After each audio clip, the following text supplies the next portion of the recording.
cow is something.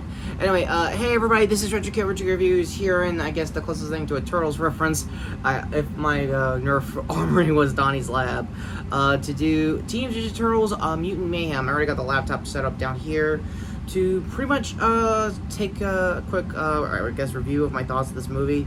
It is a tight 90, which is actually awesome, so yay there, I guess. Quick Nerf updates in a minute. I got the Elite 2.0 Ranger. It's not really home to write home about. You could definitely tell there's a leaf spring in here, and more importantly, yeah, I kinda sorta had a slight idea of doing a 7K spring upgrade to this Nerf Rampage. I already had to get a new one. Card to the last time I talked about this. I legitimately forgot the, I guess the spring trick.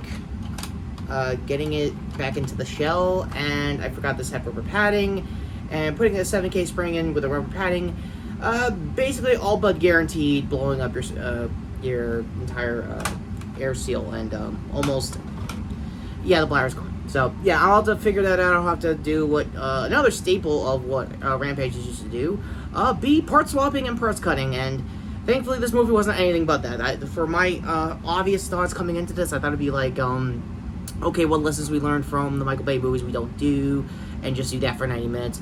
A little bit of yes, a little bit of no. However, I gotta say this to Seth Rogen. He didn't do his usual I'm a weed guy accent for his half of Bebop and Rocksteady, so that's pretty cool there. I could barely hear John Cena. I think it's like 5 lines total on almost the majority of the other mutants in this movie. For the actual Turtles themselves, they're played by, I guess, first-time kid actors. I could be wrong there. I'll leave the cast ID level down below if I missed any of them. That being said, I thought that would be the most distracting part of the whole thing. Turns out, no. These kids were actually fantastic. They were actually acting like Gen Z kids. Yeah, obviously I'm not a Gen Z kid, but if I had Gen Z friends, they would tell you, oh yeah, no, that's totally what we sound like when we were in high school kind of vibes. And yeah, I'd totally buy it. So... also, they are way more anime savvy than I thought. It was going to be like a couple of cute references and stuff like that, but you never know. So for Master Splinter was Jackie Chan, and he did pretty good. I don't know if he was mocap to do any of his martial arts, which would have been a staple if that was the case, but no, I don't think that was the case, because again, like I said, this is not the Bay movies, and you're probably wondering, did I ever get around to do retro reviews of those Teenage Mutant Turtles movies? No, I actually started my channel doing those reviews early, so cards of how far I've come as a reviewer, just gonna let you know out of the gate. One last thing in Nerf news I forgot to mention is that I got a, I think the Forerunner for the Fate Accu rifle line, already out of like the 3 shotguns here. This is like the best. And given my fiasco trying to mod the Rampage, that's gonna stay unmodded until then, because the Fate is nowhere here, because... yeah, I might have shell-coded a little too deep when I tried doing my inline clip review that I was trying to show a tutorial how to do my version of it and anything else. Go to whoever has done those mods, so yeah. Anyway, Nerf done, back to this movie. It's pretty short. Like, this was actually really a movie. This is coming off my day after seeing it in theaters. And the cast list is mainly the big selling draw. Other than the kid actors that are going to be the Turtles themselves, you have Paul Rudd as Mondo Gecko, who basically stole the show. I think, oh my god, yeah, there was another thing ripped from the headlines I was supposed to not say, but, yeah, Jimmy was in this. Mr. Beast did, like, a quick cameo thing, for a Times Square bit, I think. I'm almost certain now we're not seeing this movie. I'm pretty sure it's either the end of the movie or probably the flashback on, Splinter's end. So this time around, Splinter's not mastered by anybody. He's just like, again, like some adaptations. He's just a rat that found the turtles and just raised them to do karate on them by himself. So yeah. For the rest of the cast, how do I say this? They're all pretty big. They had the funniest way of using Giancarlo Esposito out of the gate as Baxter Stockman, and somehow had the Bayformer-less tradition of doing Superfly, but not actually doing Baxter Stockman Superfly. I don't know. Speaking of, Ice Cube was amazing. If he wasn't just known for like cop shows nowadays, he'd actually be a pretty damn good voice acting type for like a villain kind of role. Like, it's somewhat scary good at times. Like, it's surprising. I'm not even lying.